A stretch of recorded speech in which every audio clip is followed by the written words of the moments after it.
আসসালামু আলাইকুম সবাইকে। এই শাকটা কি আপনারা চিনতে পারছেন? আমাদের বাংলাদেশের এলাকায় একে আমরা বৌতের শাক বলতাম। আমি কানাডায় আছি প্রায় ৩ বছর। প্রথম বছর গ্রীষ্মকালে রাস্তার পাশে আর বিভিন্ন পার্কে এই শাকটা দেখে অবাক হয়ে গিয়েছিলাম। মনে হচ্ছিল এটা কি সত্যিই সেই বৌতের শাক, কারণ ভাবতেই পারিনি কানাডাতেও এটা জন্মাতে পারে। পরে অনেককে জিজ্ঞেস করে জানলাম, হ্যাঁ, এটাই সেই বৌতের শাক। মজার ব্যাপার হল, কানাডার অনেক জায়গাতেই এটি স্বাভাবিকভাবে জন্মায়, কেউ আলাদা করে চাষ করে না। তবে একটা বিষয় অবশ্যই খেয়াল রাখতে হবে।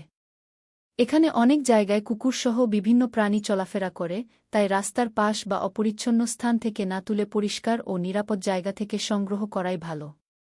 গতকাল পার্কে যাওয়ার পথে একটি কফি শপের সামনে ফুলের টবের মধ্যে অনেকগুলো বৌতের শাক দেখতে পেলাম।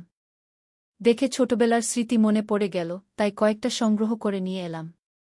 এই শাক ভাজি করে খেতে যেমন মজা, তেমনি ভর্তাও অসাধারণ লাগে। আমার দাদিকে দেখতাম রসুন পাটায় থেতো করে দিতেন, সেই স্বাদ এখনও ভুলতে পারিনি।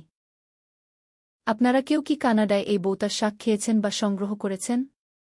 কমেন্টে জানাবেন।